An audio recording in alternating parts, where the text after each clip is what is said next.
Welcome to live and flavour with Nabamita. আমার চ্যানেলের এটি ফার্স্ট কুকিং ভিডিও। আশা করি সবাই পাশে থাকবেন। আজকে আমি বানাবো মিক্সড হাক্কা নুডলস। চলুন রেসিপিতে চলে যাওয়া যাক।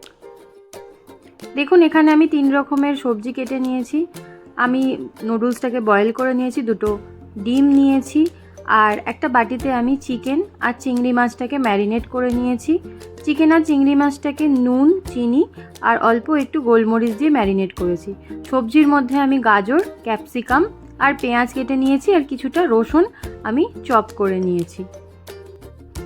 আমি রান্না করতে অনেক ছোটোবেলা থেকেই খুব ভালোবাসি। রান্না তো আমি কম বেশি বাড়িতে করি, তাই ভাবলাম যে এবার থেকে এই ভিডিওগুলো করে যদি আপনাদের সামনে প্রেজেন্ট করতে পারি তাহলে আমারও ভালো লাগবে আর আপনাদেরও ভালো লাগবে হয়তো। তো চলুন এরপর আমি রান্নায় চলে যাই। প্রথমে কড়াইটা ভালো করে গরম করে নিয়েছি, নিয়ে তাতে তেল দিয়েছি। তেলটা ভালো করে গরম হয়ে গেলে প্রথমেই আমি ডিম 2টো একটা বাটিতে ফাটিয়ে নিয়েছি। এবার আমি কড়াইতে দিয়ে দিলাম। এবার ডিমটাকে ভালো করে আমি এখানে ভেজে নিচ্ছি। ডিমটা 2 মিনিট ভেজে নেওয়ার পর তার মধ্যে আমি যে ম্যারিনেট করে চিকেন আর চিংড়ি মাছটাকে রেখেছিলাম ওটা আমি দিয়ে দিচ্ছি। এবার ওটাকেও 2 মিনিট আমি একটু হাই ফ্লেমে ভেজে নেব। সবগুলো মোটামুটি একটু ভাজা ভাজা হয়ে গেলে তারপরে আমি রসুন কুচিটা অ্যাড করে দেব। রসুন কুচিটাও দিয়ে আমি 2 মিনিট একটু ভেজে নেব। তারপর এক এক করে আমি যে সবজিগুলো কেটেছিলাম সেগুলো দিয়ে দেব। প্রথমেই আমি গাজরটা দিয়ে দিলাম। গাজরটা দিয়েও আমি 1-2 মিনিট একটু সতে করে নেব। তারপরে আমি আস্তে আস্তে পেঁয়াজ, ক্যাপসিকাম এইগুলো অ্যাড করব।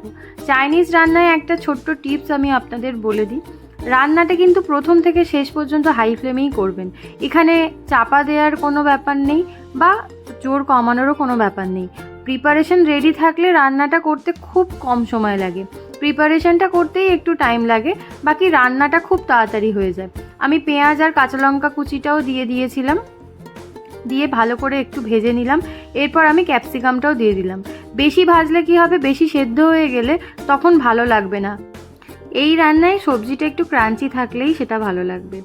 এবার আমার সব কিছু ভালো করে ভাজা হয়ে গেছে। আমি এবার স্বাদ মতো নুন অ্যাড করে দিলাম আর কিছুটা গোলমরিচ গুঁড়ো, 2টো দিয়ে একটু আমি মিক্স করে নেব। তারপরেই আমি নুডলসটা অল্প অল্প করে অ্যাড করে দেবো।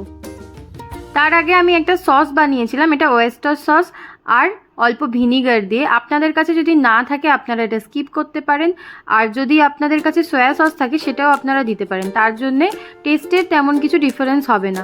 ওই সসটা দিয়ে আমি একটু অল্প নেড়ে তারপরে আমি নুডলসটা অ্যাড করে দিচ্ছি। এবার নুডলসটা অ্যাড করে দিয়ে কিছুই না, শুধু মিক্স করলে আর কিছুক্ষণ ভাজলেই রেডি হয়ে যাবে গরম গরম হাক্কা মিক্সড নুডলস।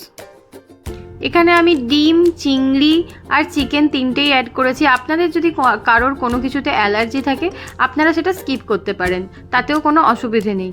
দেখুন আমার এটা ফ্রাই হয়ে গেছে। এবার সার্ভ করার পালা। আমি একটা প্লেটে এটাকে সার্ভ করে দিচ্ছি। রেডি হয়ে গেল সকলের প্রিয় মিক্সড হাক্কা নুডলস। ভিডিওটা কেমন লাগলো অবশ্যই জানাবেন। ভালো লাগলে একটা লাইক করে দেবেন আর সাবস্ক্রাইব করে দেবেন আরও নতুন নতুন রেসিপি পাওয়ার জন্য। আজকের মতন ভিডিওটা এখানেই শেষ করছি। ভালো থাকবেন, সুস্থ থাকবেন। দেখা হবে খুব তাড়াতাড়ি নেক্সট কোনো ভিডিওতে। টাটা।